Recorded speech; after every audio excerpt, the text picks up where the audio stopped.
thank you very much. It's an honor to have President Zelensky of Ukraine, and we've been working very hard, very close. So we've actually known each other for a long time. We've been dealing with each other for a long time, and very well. We had a little negotiation spat, but that worked out great, I think, for both countries, I think for the world, actually, beyond both countries. And we have something that is a very fair deal, and we look forward to getting in and digging and working and getting some of the rare earth. But it means we're going to be inside, and it's a big commitment from the United States, and we appreciate working with you very much.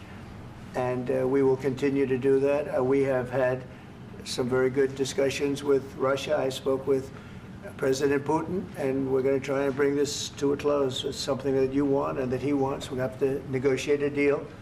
But we've started the confines of a deal, and I think something can happen. The big thing is the number of soldiers, mostly at this point, but soldiers being killed. You're losing thousands of soldiers. So on both sides, we're losing a lot of soldiers, and we want to see it stop. And we want to see the money get put to different kinds of use, like rebuilding. And we're going to be working very hard. But we've had a lot of very good conversations. I will say until we came along, the Biden administration didn't speak to Russia whatsoever. They didn't speak to anybody. They just allowed this to continue. And I will say that, I'll say in front of you, you've heard me say it 1,000 times, if I were president, this war would have never happened. We would have had a deal negotiated for you without having to go through what you've gone through. But your soldiers have been unbelievably brave. We've given them great equipment, but somebody has to use the equipment. They've been unbelievably brave, and we give them great credit. This was supposed to be over very quickly, and here we are 3 years later. So I give tremendous credit to your generals and your soldiers and yourself in the sense that it's been very hard fighting, very tough fighting. They're great fighters. And you have to be very proud of them from that standpoint. But now we want to get it over with. It's enough, right? We want to get it over with. So it's an honor to have you here. Thank you very much for coming. We're going to sign the agreement at the conference in the East Room in a little while, right after lunch. And we'll be having lunch together. We're also discussing some other things. And we appreciate everybody being here. It's somewhat of an exciting moment, but the really exciting moment is when they stop the shooting and we end up with a deal. And I think we're fairly close to getting that, and an honor to have you. And please, I'd like to say something. Yeah, thank you so much, Mr. President. Thank you for the invitation. And really, I hope that this first document, will be a first step to real security guarantees for Ukraine, our people, our children. I really count on it. And of course, we count that America will not stop support. Really, for us, it's very important to support and to continue it. I want to discuss it with details further during our conversation, and of course, the infrastructure or security guarantees. Because for today, I understand what Europe is ready to do.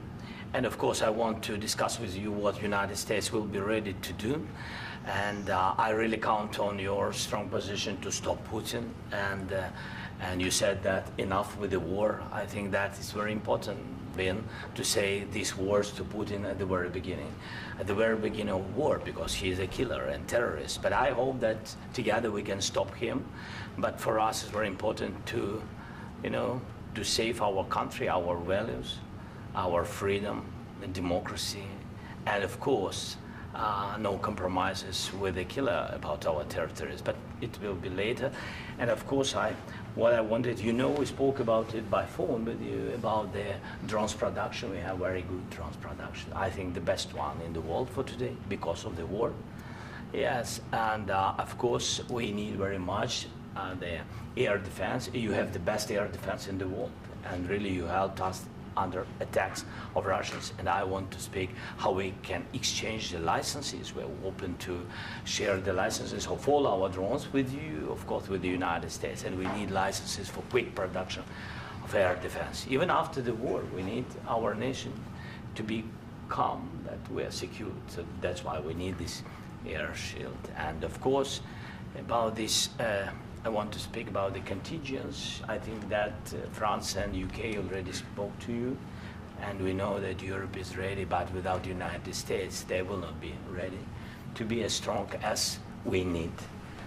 And the last point, last not least, about exchange, about our people and children. And you know that these crazy Russians, that they stolen 20,000 of children, Ukrainian children. They changed their names, they changed their, their families, relatives, and now they're in Russia. We want to bring them back, and really, it's a big dream, task, and goal for me, and our warriors.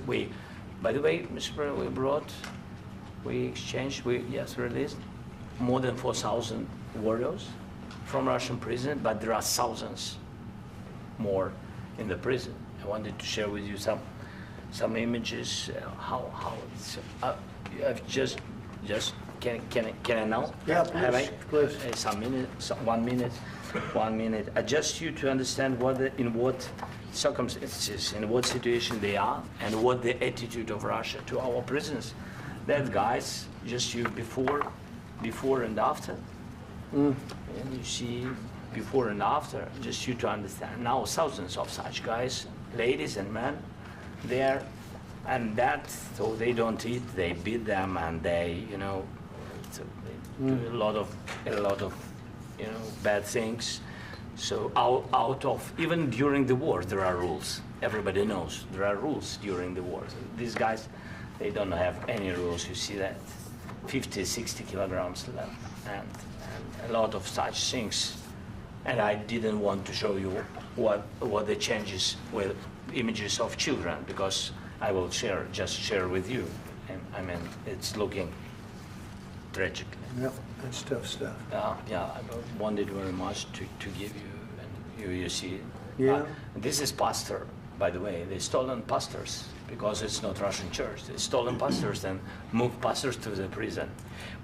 At the end of last year, we brought 3 pastors, and we could exchange them. And this is pastor, you see. Yeah, that's tough.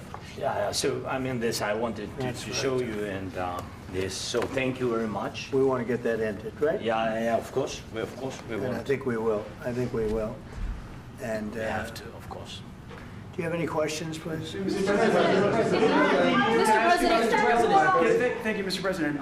With how much money is the U.S. going to put into the fund that is being created today, and how does this provide long-term security for Ukraine?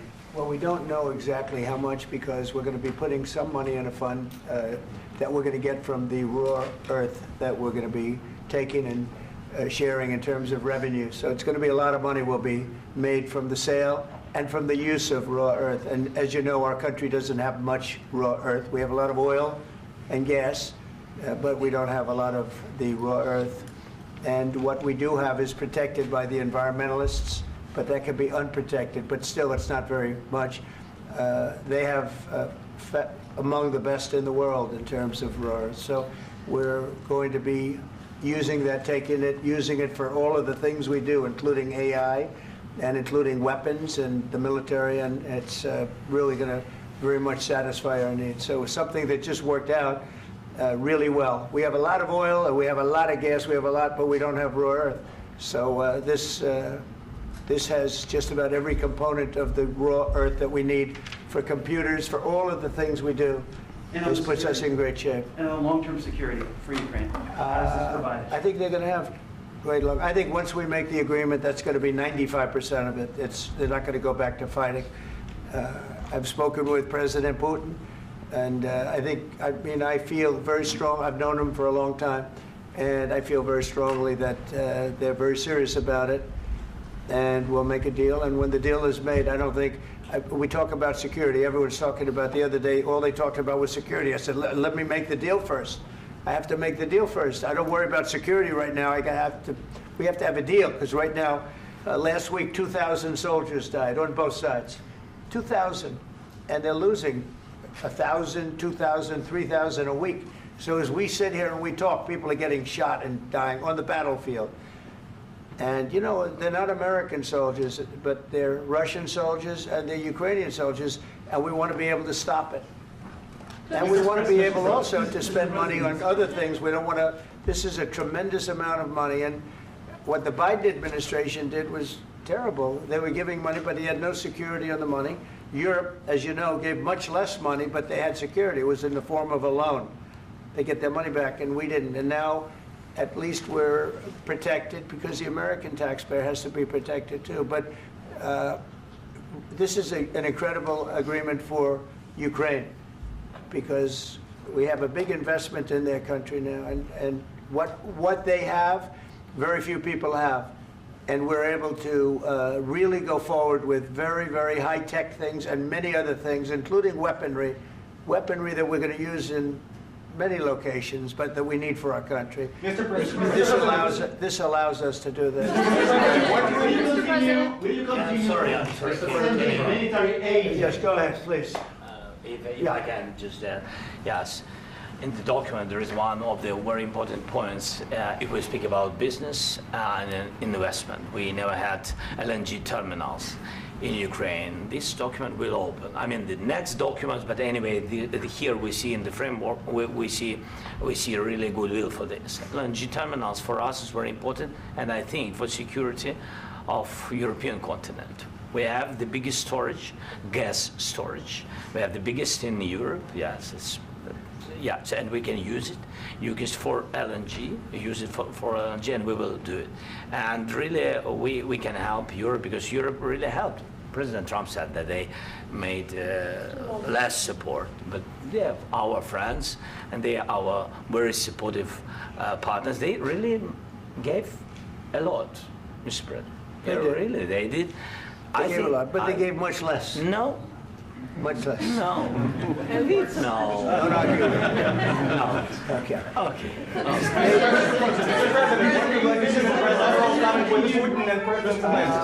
Yeah, please. Mr. President Trump, you have repeatedly called the deal with Ukraine as a historical one. And as a President of the United States, you make historical decisions in other issues which affect America and other world. So what place in the world history do you want to take? And do you associate yourself with any famous historical figures? Yeah, I'd say George Washington, Abraham Lincoln. I would say I'm far superior to George Washington and Abraham Lincoln. Now, you know I'm only kidding, right? Because when I say that, the fake news is going to go wild. They're going to say he considers himself to be better than Washington. But you never know. You never know. I don't compare myself to anybody. I'm here to do a job. We've had a great 35 days or whatever it might be, a month, a little more than a month. We've accomplished tremendous amounts. Not only this would be a very great achievement if we could get the war stopped and get them back to normalization. I think that's going to happen. We've had very good talks on both sides, as you know. But I think we've done a very good job, just generally. If you look at all of the things we've done in 30 days, they're saying there's never been a opening for a president. The first month, there's never been a first month like we've had.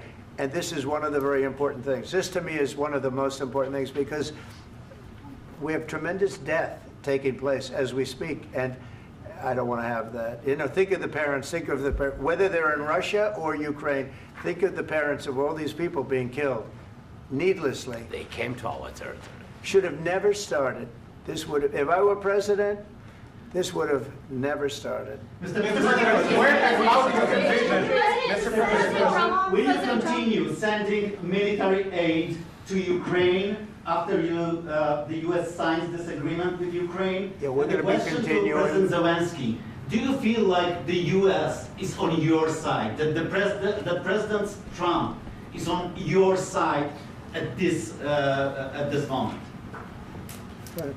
What do you think? He wants to know, do you think that, sort of a stupid question. I guess we wouldn't be here if I wasn't. I think that the United States on our side from the very beginning of occupation, and I think that President Trump on our side, and of course, I'm sure that the United States President will not stop support. This is crucial for us. It's important for us. Yes. And Putin, the president speaks about the people and the soldiers which are dying, but they came to our territory, they came to our land. They began this war, and they have to stop. And I think this is the question, with really the most important question. Can President Trump, I hope yes, with some other allies, to stop Putin, withdraw these enemies, our enemy, withdraw these troops from our land?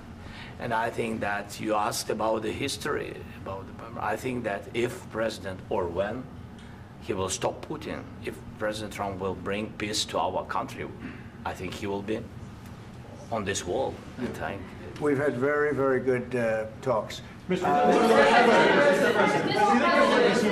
military aid to Ukraine? President Zelensky just said that there will be no compromises with Vladimir Putin. I just wanted to ask both of you, firstly, are there compromises that you think that President Zelensky is going to have to make? And President Zelensky, is there anything that you might be thinking that you may be able to offer or bring to the table, for example, elections? Thank you.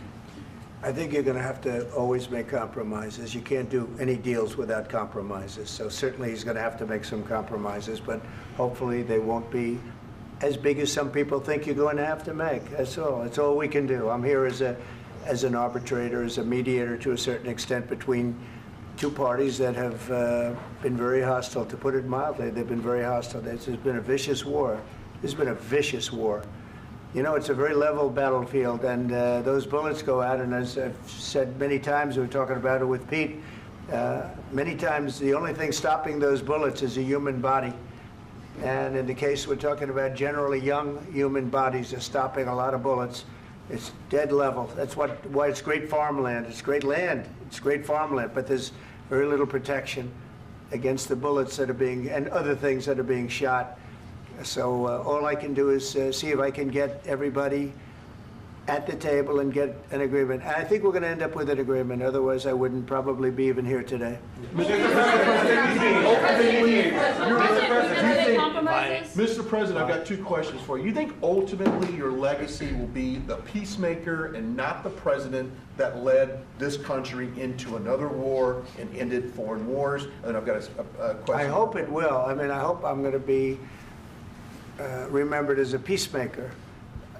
This would be a great thing if we could do this. I'm doing this to save lives more than anything else. Second is to save a lot of money, but I consider that to be far less important. So I hope I'm going to, thank you, Brian, for that question. It was a nice question. I hope I'll be known and recognized as a peacemaker. This would be a great thing to solve. This is a very dangerous situation. You know, this could lead to a third world war. This was headed in the wrong direction. If this election were lost, if we didn't win this election, and we won it by a lot, that was a mandate. We won every swing state. We won the popular vote by millions and millions of votes. We won everything. The districts, you look at the areas of red, take a look at a map. This was a big mandate, and this was one of the things I said, we're going to get this thing settled. If we didn't win, I think this could have very well ended up in a third world war, and that would not have been a good situation. What was your second question? And my second question for President Zelensky, why don't you wear a suit? You're at the highest, why don't you wear a suit? You're at the highest level in this country's office, and you refuse to wear a suit. Just want to see if do you own a suit? Yeah, problems. A lot of Americans have problems with you not respecting the dignity of this office. I will wear a costume after this war will finish. Okay. Yes, maybe one. Maybe something like this. Something like yours. Yes. That'd be great. Maybe something better. I don't know. We will see. Maybe something cheaper than. Yeah. Thank you. Thank you. President Trump. Thank you, President Trump. You said yesterday that you have. Are you going to send more arms to Ukraine in case there's no peace? Yeah, we're going to have arms to Ukraine, yeah, sure. Hopefully I won't have to send very much, because hopefully we're going to have it finished. We're looking forward to finishing this quickly. We're not looking forward to sending a lot of arms. We're looking forward to getting the war finished so we can do other things. But we very much appreciate the agreement, because we needed what they had, and we're treating, our country is now treated fairly. Biden didn't do that. He didn't know what the hell he was doing. This should have never happened. This should have never started. But you know, sure, the answer is yes, but hopefully we won't have to send much because I'm looking forward to getting it done quickly, very quickly. Does that mean you'll provide security guarantees, Mr. President? I don't want to talk about security yet because I want to get the deal done. You know, you fall into the same trap like everybody else. A million times you say it over and over. I want to get the deal done. Security is so easy. That's about 2% of the problem. I'm not worried about security. I'm worried about getting the deal done. The security is the easy part. Security is very nice. Everybody stopped shooting. And now will Europe put people there? I know France is going to. I know the UK is going to. I know other countries are going to, and they happen to be right next door. We haven't committed, but we could conceivably. You know, we have security in a different form. We'll have workers there digging, taking the raw earth so that we can create a lot of great product in this country. So in that sense, you have something, but we haven't determined that yet. I will say, in speaking to France and in speaking to, and they were here, as you know, last week and just the other day, they have committed to a lot of security. I don't think you're going to need much security. I think once this deal gets done, it's over. Russia's not going to want to go back, and nobody's going to want to go back. When this deal ends, I really believe this deal is going to be over. Question? Yeah, please go ahead. Go ahead. Thank you, sir. Mr. President, thank you. You had Mr. Macron and Keir Starmer at the White House this past week, both of whom praised your courage and conviction to lead the pathway towards peace. Yes. Part of that involved, though, re-engaging Russia in diplomatic relations, something that previous leaders lacked the conviction to do so. What gave you the moral courage and conviction to step forward and lead that? Well, I love this guy. Who are you with? One American News, sir. Well, that's why I like him. One American News does a great job. I like the question. I think it's a very good question. It's a pathway to peace. It's a pathway to getting something solved. And I feel that as the head of this country, I have an obligation to do that. Plus, you know, we're very much involved. We got involved. It's too bad we got involved because there should have been no involvement because there should have been no war. And there shouldn't have been October 7th. That would have never happened. As you know, Iran was broke. They had no money to give to Hezbollah. They had no money to give to Hamas. They were stone cold broke. And then under Biden, they became rich as hell. They went from no money to $300 billion in a period of 4 years. And they gave a lot of that money away, and you see what happened. And that's a real mess also that we hope to be able to solve. But no, I appreciate your question very much. I feel I have an obligation to try and do something to stop the death. If I can answer, yes, if I can answer, Please, sorry, go ahead. please. And I do like your clothing, by the way. Yeah, really? Even though I think he's a great guy, by the way. But I don't know if you two like each other. But you know what? I think he's dressed. I like this guy. I don't know I think him. he's dressed beautifully. So I have more serious things than answer on such Yeah, questions. sure, that's I will okay. answer on more serious That's a good questions if I statement. can. That's good. Yeah. So please, about security guarantees and about just ceasefire. We can't just speak about ceasefire and speak and speak. It will not work. Just ceasefire will never work because I'm like a president. I have this experience, and not only me. Ukraine before my presidency, from the 2014, Putin broken 25 times. 25 times he broken his own signature. 25 times he broken ceasefire. But he never broke to me. He never broke to me. No, you were the president. He You never were the broke- president he during. never broke to me. In 2016, you've been the president, Mr. President. You've been the president, but he had, of course, not with you, but he had during those periods. He had conversations with our side, and we had Normandy format. You know, the France, Germany, Ukraine, and Russia, and he broken 25 times. That's why we will never accept just ceasefire. It will not work without security guarantees. Security guarantees, maybe President is right about this document and other, but this document is not enough. Strong army is enough because his soldiers afraid, Putin's soldiers afraid of our soldiers when we're strong enough. If we are not strong enough, if we are empty, if our storage is empty, we can't defend our land. Today, you know, he knows that we have all the world knows that we have meeting. Yes, why he's using ballistic?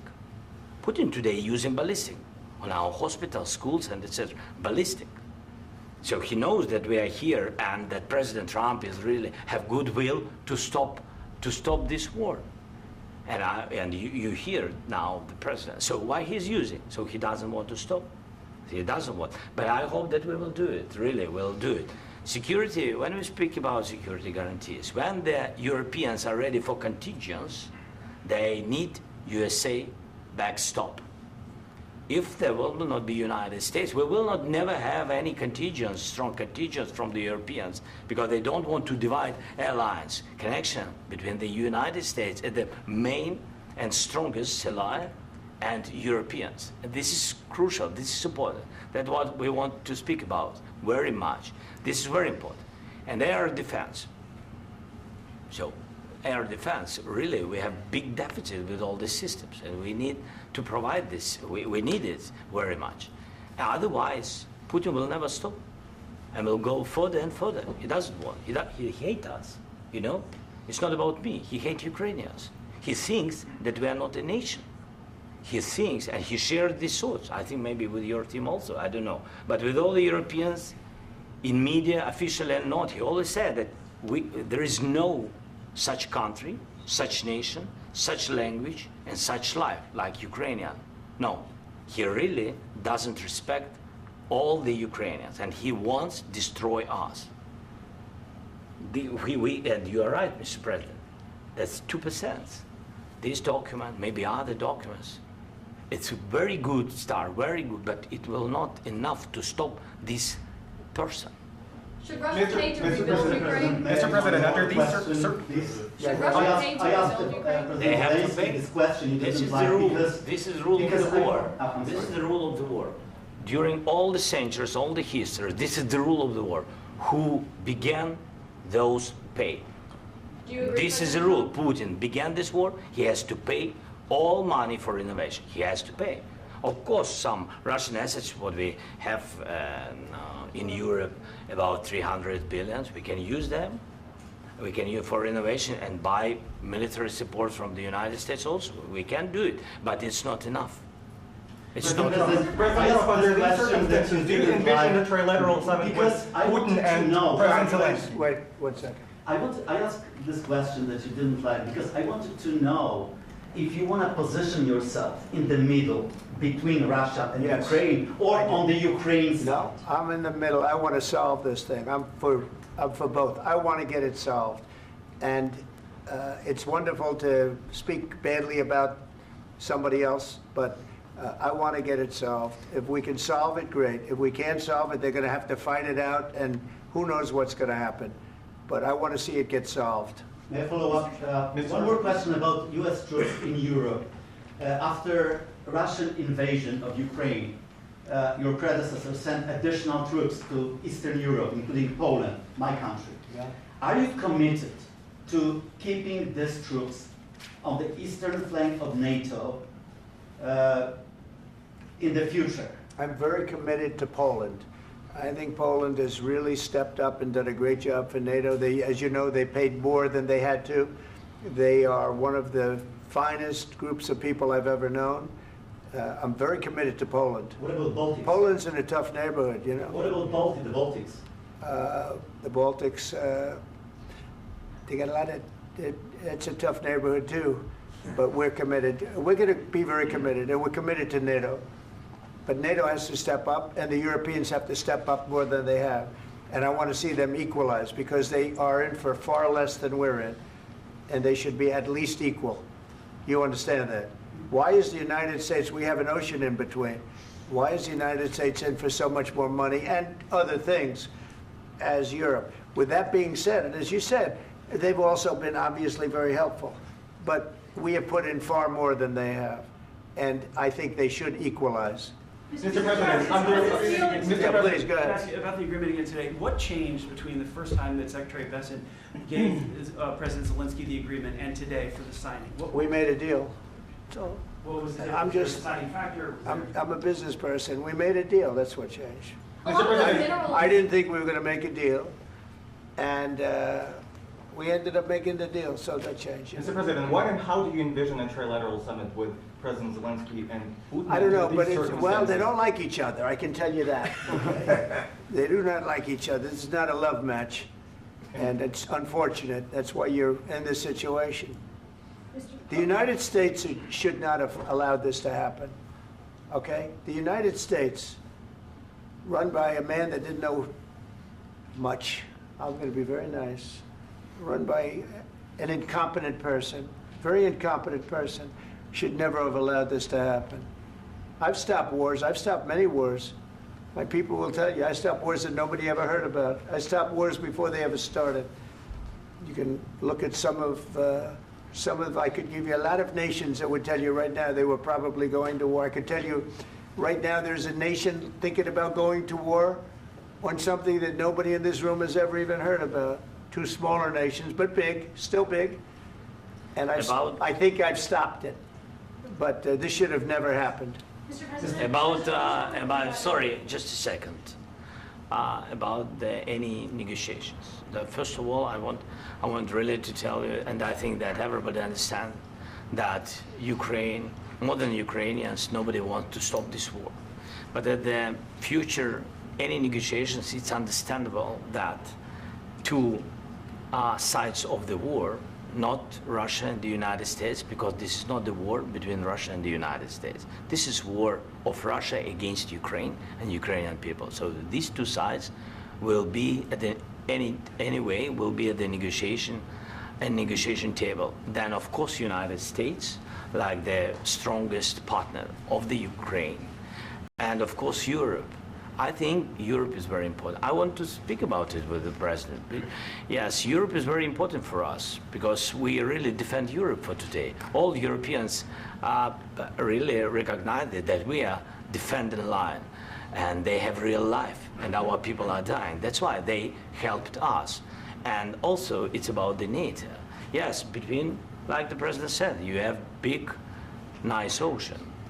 Yes, between us. But if we will not stay, Russia will go further to Baltics and to Poland, by the way. But first to the Baltics. It's understandable for them because they've been in the USSR. You know, they've been one of the republics of the USSR, and Putin wants to bring them back to his empire. It's a fact. And when he will go there, if we will not stay, you will fight. Your American soldiers, it doesn't matter, do you have ocean or not, your soldiers will fight. Mr. President, would you be willing to visit Ukraine, maybe Kyiv or Odessa, which is known to be at the Riviera or Black Sea? It was my question. I'm sorry. I don't want to talk about Odessa now. Let's not talk about Odessa. I want to talk about making a deal, getting peace. We don't have to talk about Odessa, but a lot of cities have been destroyed. There are a lot of cities that are not recognizable. There's not a building standing. No, and a lot of things have to Mr. President, you have to come and to look. No. We have very good cities.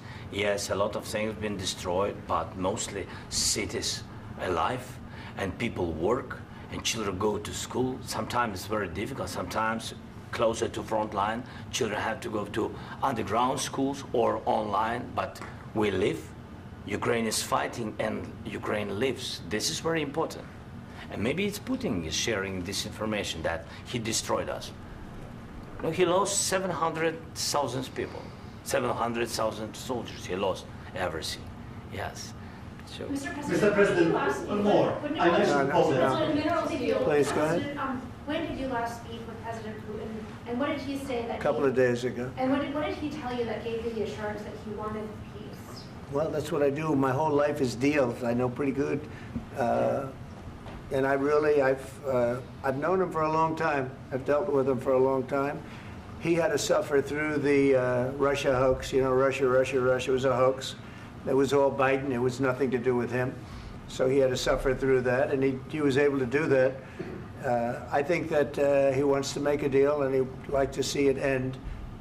That's all I do. That's what I do. My whole life, that's what I do, is make deals. And I'm in the middle of a mess, because this is a real mess. It's a very dangerous one. If this doesn't get solved now, it's not going to get solved for a long time. So I hope we're going to get it solved. In the back, please. Thank you, Mr. President. Prime Minister Starmer claimed repeatedly that his government believes in free speech and was not engaged in censorship.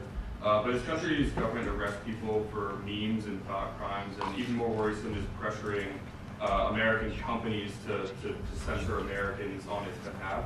How can he be a reliable, trustworthy partner when he says things that are demonstrably false on such an important topic? Well, we actually spoke to him about that yesterday, and we thought they took it very, very much too far. JD was very strong on it, so was I, so was Marco, and we've been speaking to him about it. Marco, would you like to say something about that? We have concerns, obviously, with the conduct of those, particularly as it impacts Americans. And there's real concern that American speech, which is online, could fall into the hands of British or any country's jurisdiction. And so this is a point the Vice President made at Munich, and I think it's a very compelling one, that what unites us with Europe, as much as anything else, is these shared values, and one of them being free speech. And so if Americans are threatened by it, we're going to need to take action in that regard. Mr. President. It's actually a very important question. We spoke about this in detail with the Prime Minister, the Foreign Secretary, and others at lunch yesterday. And I know that Secretary of Commerce Lutnick followed up in private meetings last night. This is really important. We believe Americans have the right to speak their mind, even if we in this room disagree with them. They have the right to speak their mind in the public square, which is often online these days. And we're going to defend that right as it pertains to American companies and American citizens vigorously if we have to. I do think that under the President's leadership, we're going to find common ground with our friends in the UK on this question, but it remains to be seen. The principle that will guide us is we believe in free speech in this country, and we'll fight for it for American citizens. Mr. President, on the deal, is there any other oil and gas component to the deal? Is it all critical? A little bit. We'll see. On LNG? But we're not really looking for that so much. We got a lot. We have more than anybody in the world, by far. So no, we're not talking about it too much, but a little bit. I think it affects also, but for the most part, no. And sir, is there any agreement from Ukraine to purchase U.S. LNG as part of the deal, or is that on the table at all? No, we don't need that. Mr. President, I just wanted to ask you about, you just mentioned that you'd spoken to Vladimir Putin a couple of days ago. Just to be clear, that's a new call, not the one that you... I've spoken to him on numerous occasions. Okay, and how was the latest call? What did you discuss? How did it go? Are you serious with that question? I am. I'd love to know. It went well. I think we're going to have a deal. On the minerals deal, Mr. President, some of those minerals are in the east of Ukraine, not far from the front lines and in areas that Russia has occupied. Will you direct President Putin to withdraw his forces from those areas if there's U.S. interest? Well, we'll take a look at the time. We have a lot of area. It's a very big area we're talking about, so we'll take a look. I'll study that and I'll see. And who would protect those minerals if they are U.S. interests? Would that be Ukrainian forces? They'll be protected. European The agreement forces? will protect them. U.S. The forces? agreement, yeah, we're signing an agreement. You know? Right, but what if Russia tries to invade or there's Russian aggression in those spots? I just told you, I don't think that's going to happen. And if that were going to happen, I wouldn't make a deal. If I thought that was going to happen, I wouldn't make a deal. Some people may wonder why. You know, they ought to focus on CNN on survival, not asking me these ridiculous questions. Focus on surviving, because CNN's got such low ratings, I don't think they're going to survive. Let's go. Please, go ahead. Since I already mentioned Poland. Poland was under Russian control for decades after the Second World War. When I was a kid, I looked at the United States not only as a most powerful country, richest country in the world, the country that has great music, great movies, great muscle cars, but also as a force for good. And now I'm talking with my friends in Poland, and they are worried that you align yourself too much with Putin. What's your message for them? Well, if I didn't align myself with both of them, you'd never have a deal. You want me to say really terrible things about Putin and then say, "Hi, Vladimir, how are we doing on the deal?" That doesn't work that way. I'm not aligned with Putin. I'm not aligned with anybody. I'm aligned with the United States of America and for the good of the world. I'm aligned with the world, and I want to get this thing over with. You see the hatred he's got for Putin. It's very tough for me to make a deal with that kind of hate. He's got tremendous hatred, and I understand that, but I can tell you the other side isn't exactly in love with, him either. So it's not a question of alignment. I'm aligned with the world. I want to get the thing set. I'm aligned with Europe. I want to see if we can get this thing done. You want me to be tough? I could be tougher than any human being you've ever seen. I'd be so tough. But you're never going to get a deal that way, so that's the way it goes. All right, one more question. Hey, I want to respond to this. So look, for 4 years in the United States of America, we had a president who stood up at press conferences and talked tough about Vladimir Putin, and then Putin invaded Ukraine and destroyed a significant chunk of the country. The path to peace and the path to prosperity is maybe engaging in diplomacy. We tried the pathway of Joe Biden of thumping our chest and pretending that the President of the United States' words mattered more than the President of the United States' actions. What makes America a good country is America engaging in diplomacy. That's what President Trump is doing. Can I ask you? Sure. Yeah? Yeah. Okay. So he occupied it, our parts, big parts of Ukraine, part of East and Crimea. So he occupied it on 2014. So during a lot of years, so I'm not speaking about just Biden, but those time was Obama, then President Obama, then President Trump, then President Biden, now President Trump, and God bless, now President Trump will stop him. But during 2014, nobody stopped him. He just occupied and took. He killed people. You know what the contact line? 2015. 2014. 2014 and 2015. 2014. Yeah. So I was not here. Yeah, but that's exactly right. Yes, but during 2014 till 2022, yeah, the situation the same. The people have been dying on the contact line. Nobody stopped him. You know that we had conversations with him, a lot of conversations, my bilateral conversation, and we signed with him, me, like a new president. In 2019, I signed with him the deal.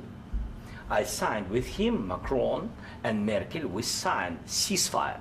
Ceasefire. All of them told me that he will never go.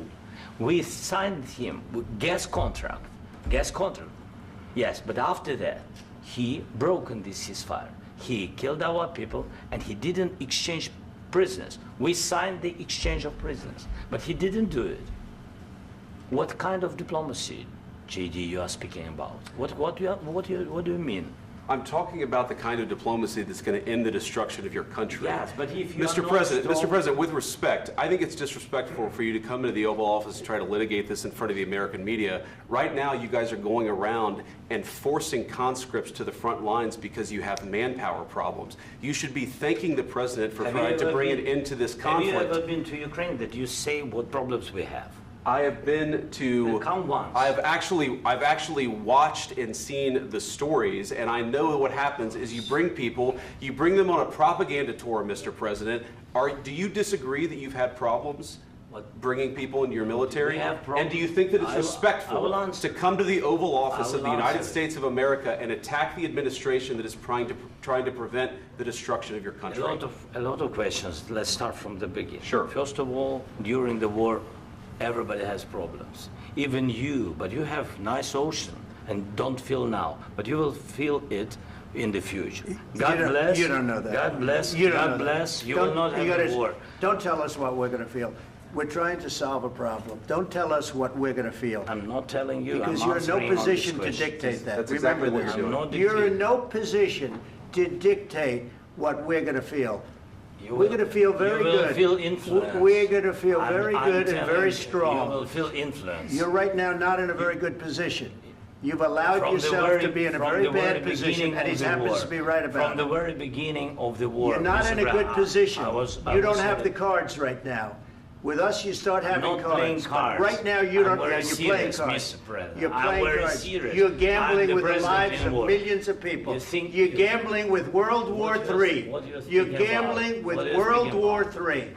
And what you're doing is very disrespectful to the country, this country. That's backed you far more than a lot of people said they should have. Have you said thank you once? This A lot entire of meeting? times. No, in this Even entire meeting, today. have you said thank Even you? today. You went to Pennsylvania and campaigned for the opposition in October. Offer some words of appreciation for the United States of America and the president who's trying to save your country. Please, you think that if you will speak very loudly about the war, you He's can... not speaking loudly. He's not Yeah. speaking loudly. Your country's in big trouble. Can I Wait a answer? minute. No, Can you've I done a lot answer? of talking. Your country is in big trouble. I know. You're not I winning. know. You're not winning this.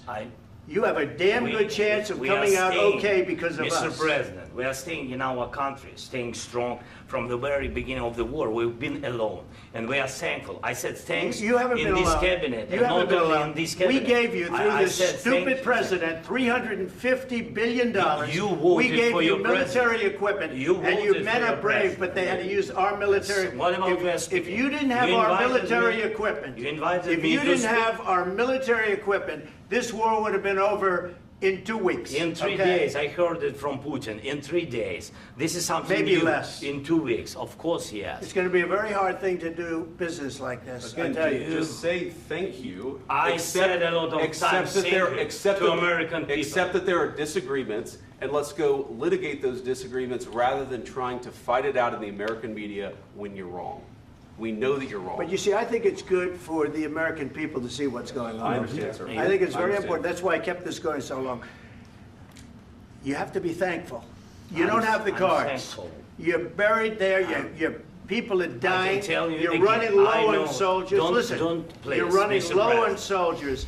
It would be a damn good thing. Mr. And then President. then you tell us, I don't want a ceasefire. I don't want a ceasefire. I want to go and I want this.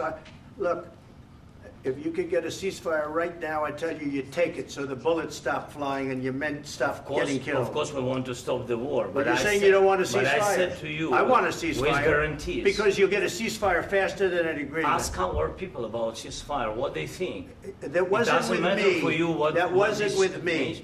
It That was wasn't with you. a guy named Biden who was not a smart person. This That is was your- with, this that was is with your Obama. president. It was your president. Excuse me. That was with Obama, who gave you sheets, and I gave you javelins. Yes. I gave you the javelins to take out all those tanks.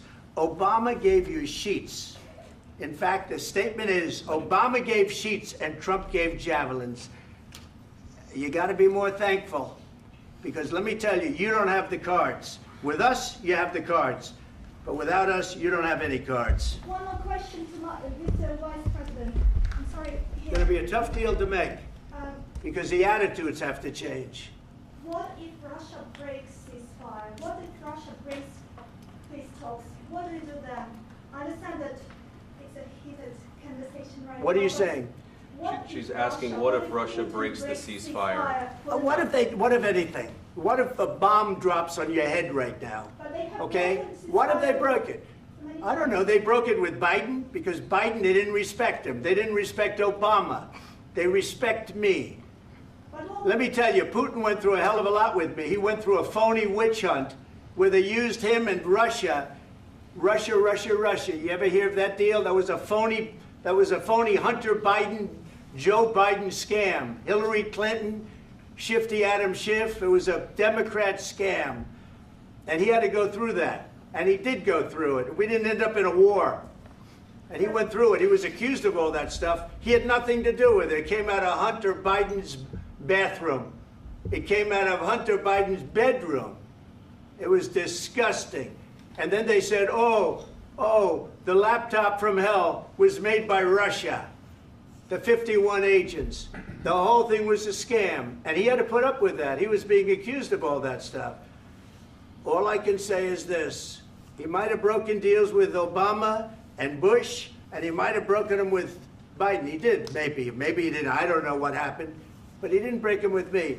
He wants to make a deal. I don't know if you can make a deal. The problem is, I've empowered you to be a tough guy. And I don't think you'd be a tough guy without the United States. And your people are very brave. But you're either going to make a deal or we're out. And if we're out, you'll fight it out. I don't think it's going to be pretty, but you'll fight it out. But you don't have the cards. But once we sign that deal, you're in a much better position. But you're not acting at all thankful. And that's not a nice thing. I'll be honest, that's not a nice thing. All right, I think we've seen enough. What do you think? Huh? This is going to be great television, I will say that. All right. We'll see what we can do about putting it together. Thanks, sir. I need the back of We'll see. out of it. All right, guys, come on. Please. Hey, guys, come on, let's move. Guys, come on, let's move.